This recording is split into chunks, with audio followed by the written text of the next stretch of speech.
জয় হিন্দ। মোৰ হাতত দেখিছে আপোনালোকে এখন গামোচা। এই গামোচাখন লৈ মই যাবলৈ ওলাইছো এজন যুৱকৰ কাষলৈ।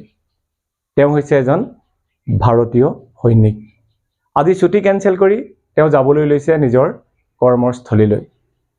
আমি যেতিয়া সৈন্য বাহিনীত কৰ্মৰত এজন যুৱক ঘৰলৈ উভতি আহে, আমি সকলোৱে আশা কৰোঁ তেওঁ কিবা আমালৈ আনিছে নেকি, চাবোন আনিছে নেকি।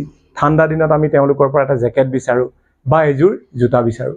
কিন্তু আমি বহু সংখ্যক ব্যক্তিয়ে তেখেতলোকক অকণমান আদৰ যাচিবৰ কাৰণে আমি কৃপণালি কৰোঁ।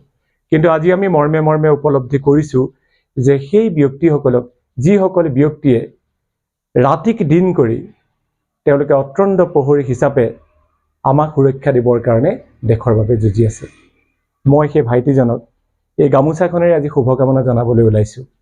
তেখেতলোকৰ ভিডিঅ' আৰু ফটো আপলোড কৰাত বাধা আছে, সেইকাৰণে আপলোড কৰিব নোৱাৰিম সামাজিক মাধ্যমত। গতিকে আপোনালোকৰ প্ৰতি মোৰ এটা অনুৰোধ থাকিব, যিসকল সৈনিকে এতিয়া ছুটি কেনসেল কৰি যাবলৈ ওলাইছে সকলোকে আপোনালোকেও পাৰিলে অকণমান আদৰ যাচক।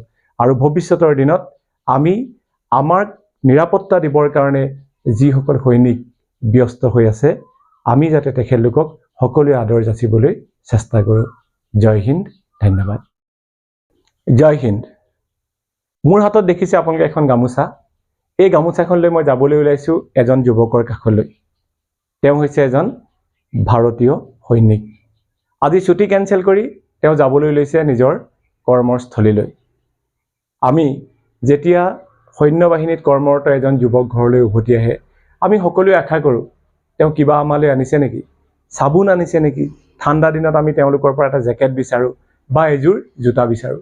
কিন্তু আমি বহু সংখ্যক ব্যক্তিয়ে তেখেতলোকক অকণমান আদৰ যাচিবৰ কাৰণে আমি কৃপণালি কৰোঁ। কিন্তু আজি আমি মৰ্মে মৰ্মে উপলব্ধি কৰিছোঁ যে সেই ব্যক্তিসকলক, যিসকল ব্যক্তিয়ে ৰাতিক দিন কৰি তেওঁলোকে অত্যন্ত প্ৰহৰী হিচাপে আমাক সুৰক্ষা দিবৰ কাৰণে দেশৰ বাবে যুঁজি আছে। মই সেই ভাইটিজনক এই গামোচাখনেৰে আজি শুভকামনা জনাবলৈ ওলাইছোঁ।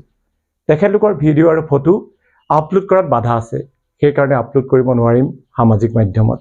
গতিকে আপোনালোকৰ প্ৰতি মোৰ এটা অনুৰোধ থাকিব, যিসকল সৈনিকে এতিয়া ছুটি কেনসেল কৰি যাবলৈ ওলাইছে সকলোকে আপোনালোকেও পাৰিলে অকণমান আদৰ যাচক। আৰু ভৱিষ্যতৰ দিনত আমি আমাৰ নিৰাপত্তা দিবৰ কাৰণে যিসকল সৈনিক ব্যস্ত হৈ আছে, আমি যাতে তেখেতলোকক সকলোৱে আদৰ যাচিবলৈ চেষ্টা কৰোঁ। জয় হিন্দ, ধন্যবাদ।